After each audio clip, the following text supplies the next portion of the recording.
Niže u hodniku živi gospođa koja slika leptire i insekte. I njezina je soba puna malih kipova. Radi s glinom. Kad sam je posjetio, sjedio sam na kauču i pio nešto, onda sam zapazio da nam je jedan kip okrenut leđima. Stajao je odsutan.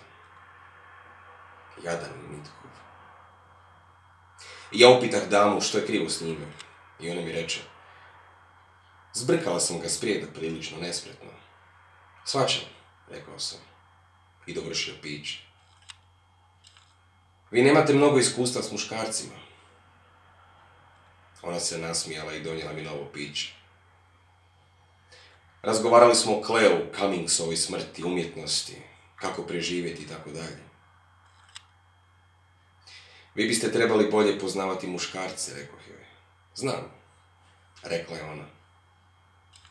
Sviđam vam se. Naravno, rekao sam. Donijela mi je novo piće. Razgovarali smo o Ezri Pound, Van Goghu, svim tim stvarima. Sjela je do mene. Sjećam se da je imala male bijele brčiće. Rekla mi je da izgledam snažno, mužjački. Ja sam mi rekao da ima lijepe noge. Razgovarali smo o Maleru. Ne pamtim kad sam otišao. Vidio sam je ponovno nakon tjedan dana i pozvala me da uđe. Udesila sam ga, reče. Koga? Upitao sam.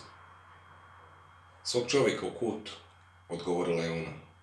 Fino, rekao sam. Želiš li ga vidjeti? Upitala je.